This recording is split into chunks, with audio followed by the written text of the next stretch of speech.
Putting it to bed. Part 1, Best Practices. We all do it. We close our eyes at night to go to sleep and wake up refreshed in the morning, ready to start a new day, or at least that's the way it's supposed to be. In the United States alone, sleep disorders affect up to 70 million people. They cost $16 billion per year in medical expenses and another $50 billion in lost productivity. Many sleep disorders are difficult to diagnose too, requiring overnight stays in sleep labs and being watched over by video cameras and video sensors. Not only are sleep labs being used, doctors are studying genetic factors. The problem is, doctors don't understand which genes are involved in sleep disorders. Because it's too hard to get a cross-section of human beings for these tests, they're using mice. There are ethical concerns both ways. The future for these scientific studies would be to ideally for the doctor to hand out tripods, position at your home in front of the bed, and hit record. Then the researchers watch for the nature of the sleep disorder. In addition to age, other factors can affect how many hours of sleep you need. For example, changes in the body during early pregnancy can increase the need for sleep. Menopause can cause night sweats and create undesirable periods of wakefulness in the night. Children grow while they're sleeping.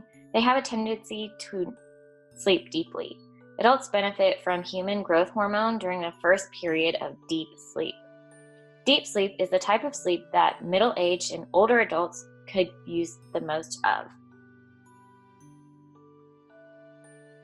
Experts say sleep deprivation is a widespread problem that drains our health, happiness, and financial resources. Chronically sleep-deprived people, some 20% of Americans, are most prone to costly diseases, accidents, and workplace absenteeism, at a steep cost to our national and global economy. The cost of drowsy driving motor vehicle accidents alone is estimated $56 billion per year.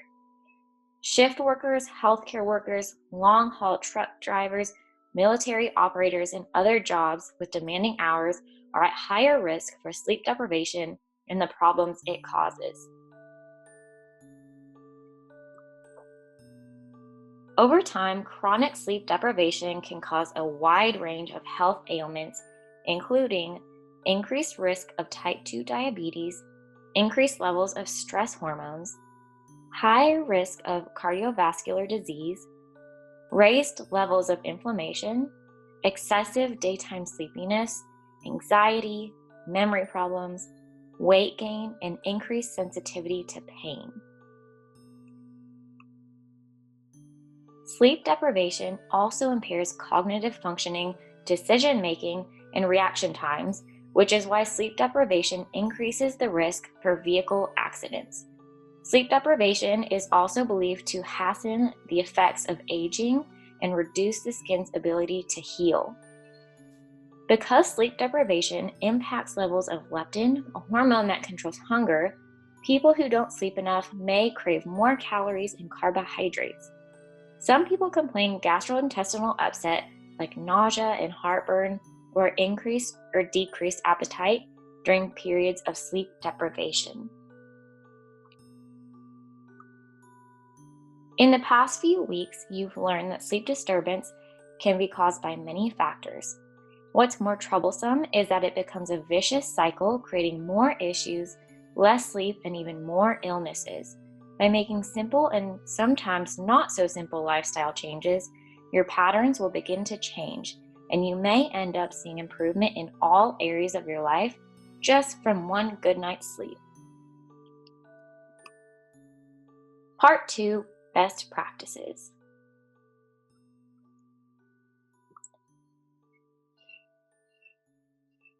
The best ways to address sleep disturbance is to prevent it with healthy sleep habits. Sleep experts call this sleep hygiene. Go to bed at the same time every night and wake up at the same time every morning, even on the weekends.